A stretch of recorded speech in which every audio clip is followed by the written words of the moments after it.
자, 인사 올리겠습니다.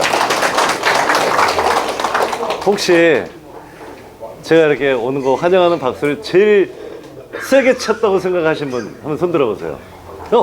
저 끝에. 예. 이따가 요거 세트로 2병 드리겠습니다. 여기 갖고 와주세요. 제가 실제로 이렇게 앞에 서서 강의를 시작한 것은 85년도입니다. 엄청 오래됐습니다. 그리고 지금은 한 150가지 작물에 대한 것을 이렇게 다니면서 강의를 하고 있습니다. 저 또한 하도 일을 해가지고 손이 막 부르터가지고서 펴지도 않을 정도입니다. 제가 96년 10월 달에 충남의 홍성농협을 대표하는 새농민 수상자로 선정이 됐습니다. 그때 별명이 도깨비입니다. 밤에도 하우스에서 일하고 그래가지고서 그런 농민 심정을 다 알기 때문에 오늘 거기에 맞춰서 준비를 해왔습니다. 화면을 보면서 지금 아마 여기 양파 쪽을 조금 준비를 처음에 했는데 마늘하고 고추 쪽에 더 관심이 좀 많으신 것 같습니다. 그리고 수박을 또 심으신 분 계세요? 수박이요? 수박을 하우스 쪽으로 심나요? 예, 고창 수박 쪽을 많이 영향을 좀 받죠. 고창에. 그래서 이쪽으로 또 올라오고 있습니다. 만약에 필요하시면 제가 수박책을 썼습니다.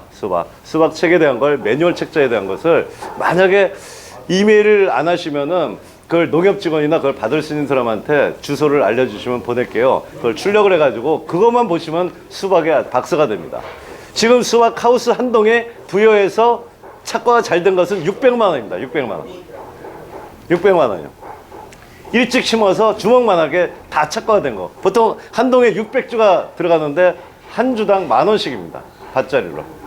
그런데 그 조금 늦게 심어가지고서 착과를 하려고 그랬던 게 전번주에 또 한 10일 전에 미세먼지 때문에 흐린 상태에서 착과가 안 돼가지고서 지금 착과율이 많이 떨어집니다. 지금 어느 상태세요, 수박이? 이제 3마디, 4마디. 나가요. 이제 금방 꽃피고 이제 수정을 들어갈 겁니다. 만약에 이제 수박을 예를 드는 거예요. 수박의 경우에 바닥에 유박비료가 좀 많이 들어가고 세력이 세면 있잖아요. 나중에 실제 비대할 땐 좋지만은 처음에 꽃이 맺히는 건 좀 좋지가 않아요. 그래서 항상 수박에서는 20일 차에 있잖아요. 20일 차에 인산가리 비료를 살짝 밀어줘야 돼요. 인산가리를. 많이 넣는 것도 아니에요. 그러면은 마디가 좀 영향이 있어서 조금 나가다가 인산가리가 들어가면 뿌리가 있잖아요. 잔뿌리가 더 많이 뻗으면서 뿌리가 완성되는 시점이에요. 20일 차가. 그러면은 땅속에는 여러 미량 성분을 골고루 빨아들이면서 꽃가루가 좋아지게 되고 거기서 꽃이 좋은 꽃이 피게 되고 거기서 꽃가루가 많이 나온 노란색의 탐스러운 꽃이 피게 되면은 꽃가루 수정이 기차게 잘 됩니다.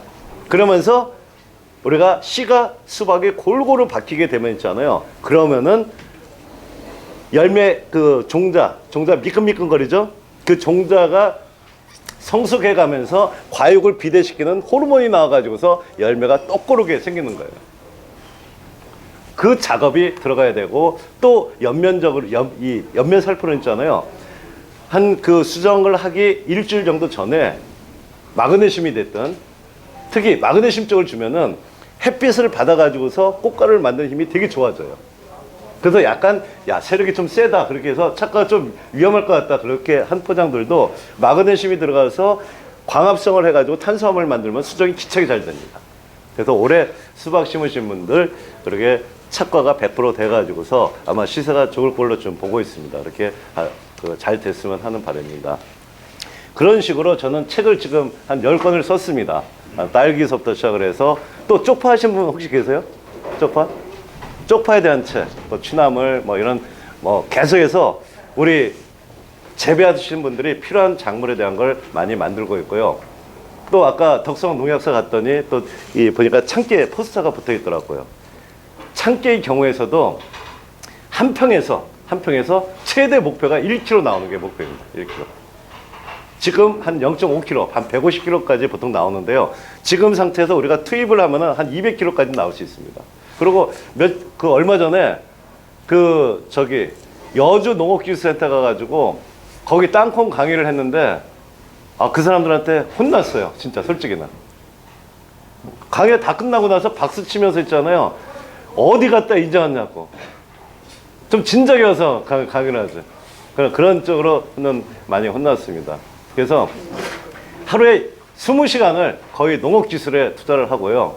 저는 그 94년도 후계자 출신이고 5년도 전업농이고 6년도 선도농이고 새농민을 해서 농민의 길을 걸어왔습니다. 그래서 뭐 85년도부터 강의했다는 것은 농대를 졸업하고 곧바로 농업기술센터 지도소에 들어가서 원예 담당을 하면서 우리 농업인들이 어려운 점을 항상 느끼고서 그때서부터 이렇게 준비를 해왔던 내용이기 때문에 짧은 시간이나마 우리가 고추에 대한 것부터 시작을 해서 몇 가지를 다 알아보도록 하겠습니다. 아무쪼록 오늘 제가 이렇게 처음 인사 올리고 이렇게 한번 인연을 맺었기 때문에 또 언제든지 기회가 되면 불러주시면 또 현장에서도 마늘 생육을 보고 A급을 만든 방법, 양파에 대한 거, 여러 가지 고추에 대한 거, 특히 고추에 대한 거를 진짜 저는 터널 고추의 경우에 평당 4근이 기본입니다.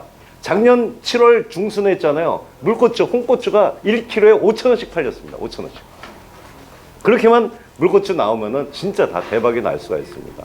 그런 방법에 대한 것을 우리가 모두싹하고 연결시켜서 설명을 드리도록 하겠습니다.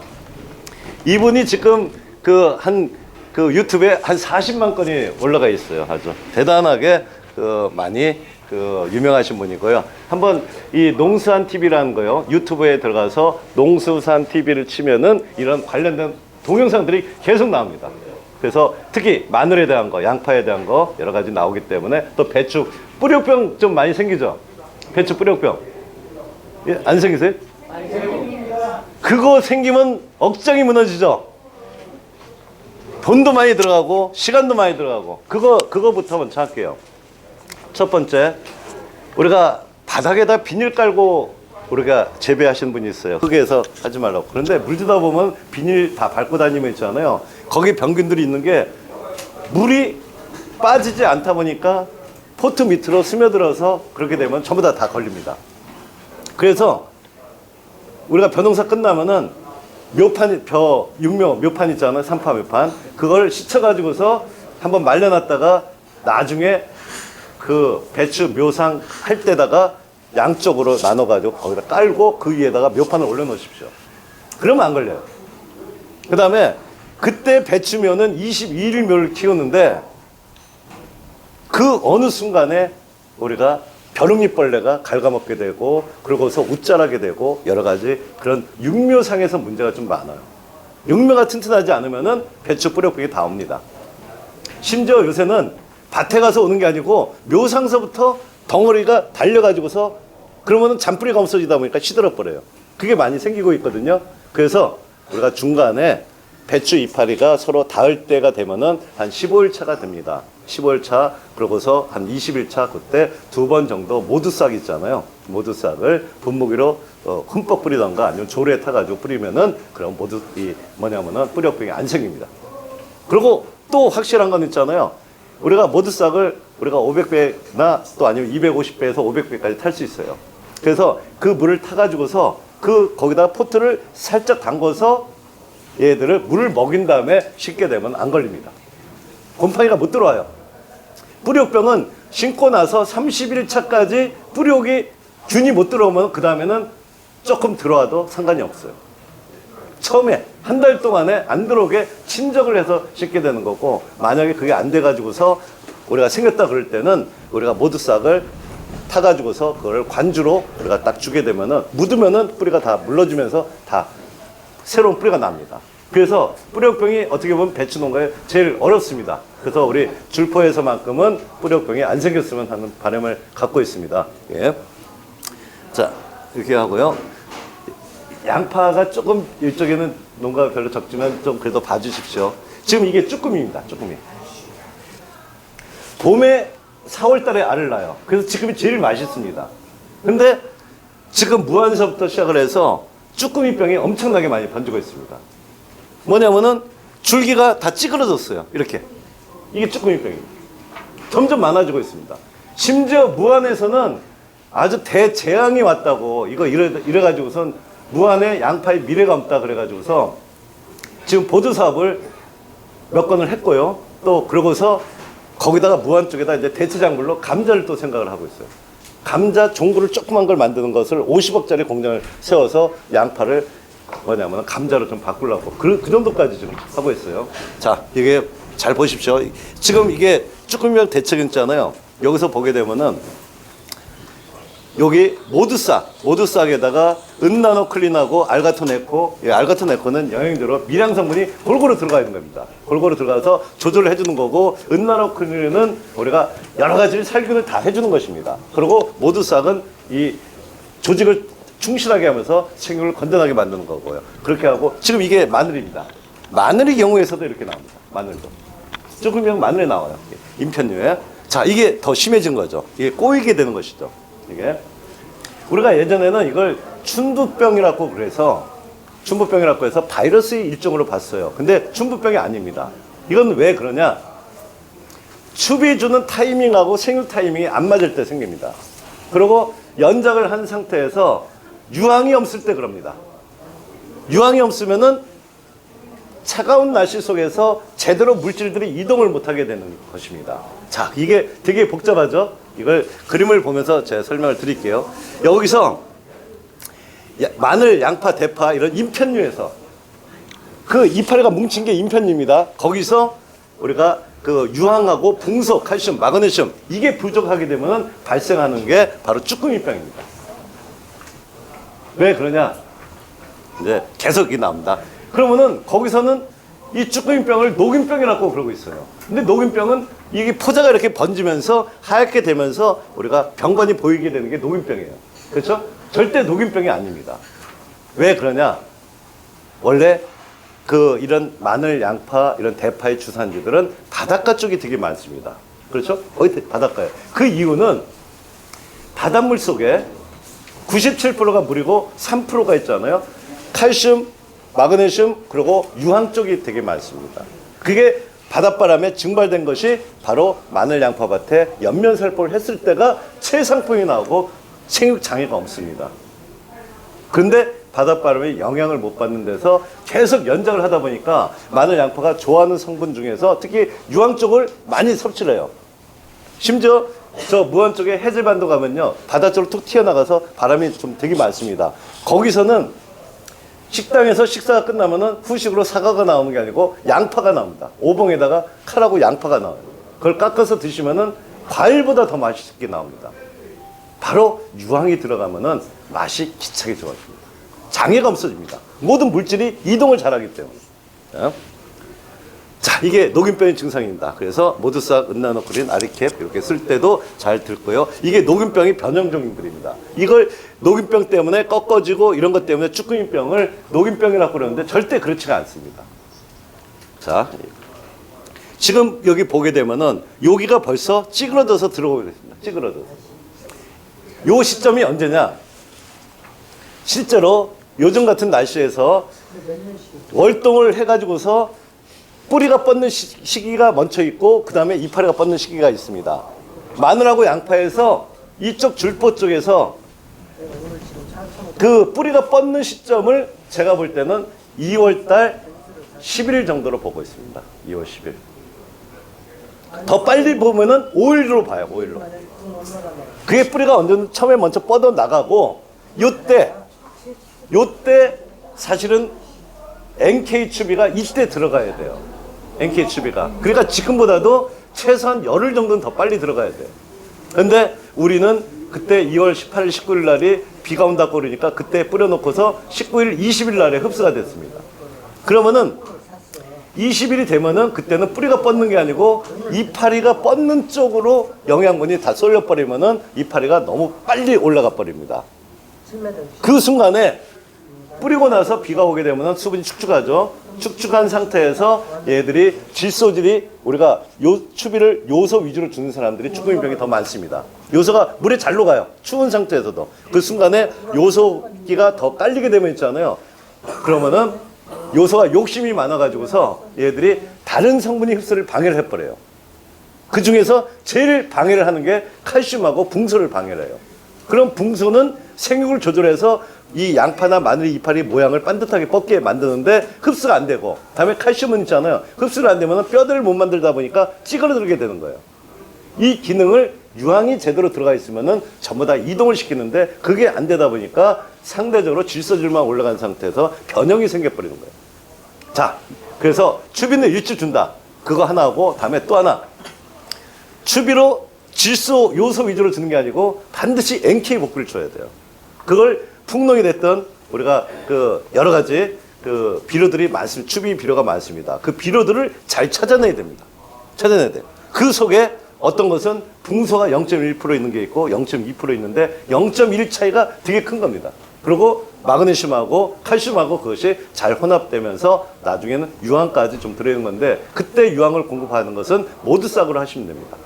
그리고 또 하나, A급 마늘이나 양파를 수확을 할 때는 있잖아요. 1차 추비라도 날씨가 추운 것 같더라도 있잖아요. 벌써 마늘들은 밑에 자라고 있어요. 그렇기 때문에 1차 추비를 주기 하루 전날 그때 모두 싹을 치고 그 다음날 추비를 주면은 쭈꾸미병이나 장애가 하나도 없습니다. 실제로 양파나 지금 녹균병 생기고 마늘에 잎마늘병 생기는 건요, 이 겨울 날씨가 이 정도 날씨면 있잖아요. 벌써 심어서 파종을 하고 심고 그래가지고서 11월 달에 벌써 병이 많이 걸린 겁니다. 특히 녹균병이 고질적으로 안 잡히는 거 있잖아요. 벌써 걸려서 포자가 있잖아요. 이파리 속으로 뚫고 들어가 있는 거예요. 그래서 약을 뿌리더라도 미끄러지면서 방제가 안 되는 거예요. 그래서 실제로는 월동하기 전에 마늘이나 양파에 대해서는 약제를 2번을 뿌리는 걸 기본으로 합니다.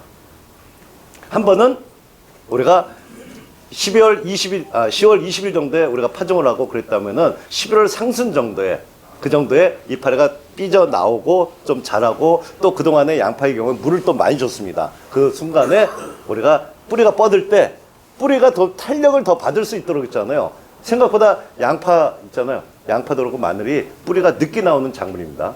뿌리가 잘 안 나와요.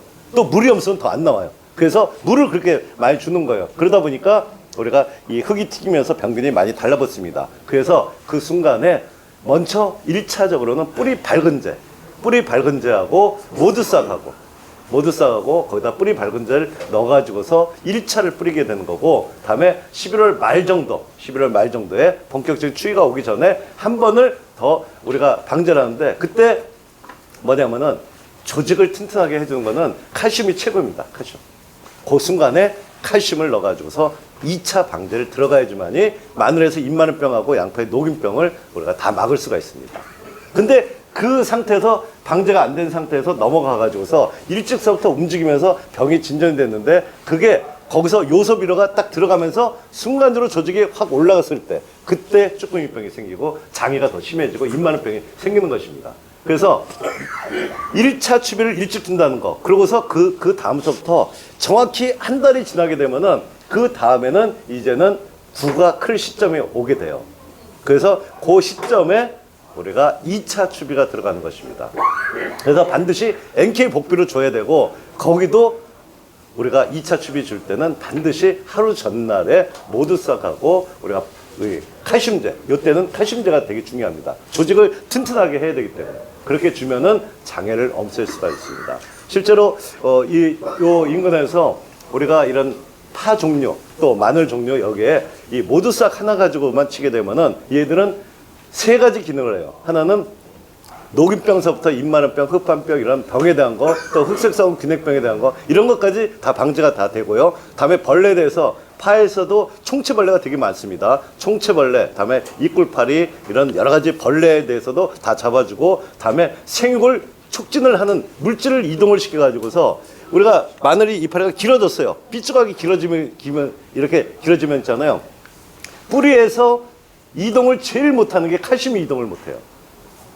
얘들이 고질적으로 이동 자체를 잘 못합니다. 그러다 보니까 위로 올라가야 되는데 올라가지 못하다 보니까 이 끝에 이파리가 하얗게 마르면서 그쪽으로 우리가 병들이 들어오게 되는 게 거의 대부분입니다.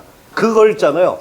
유황하고 칼슘을 치게 되면은 끝에까지 유황이 이동성을 되게 좋게 합니다. 물질들을 이끌고서 또 땅에 땅 부자 입자 넣어서 유황 입자에 들어가면은 그 유황섬을 또 끌어들여 가지고서 끝에까지 올라가다 보니까 끝이 절대 마르지가 않습니다. 아주 신기할 정도로 아주 싱싱하게 되게 좋습니다. 그렇게만 관리하면은 병하고 이 충에 대한 건 걱정할 게 없습니다. Here we go.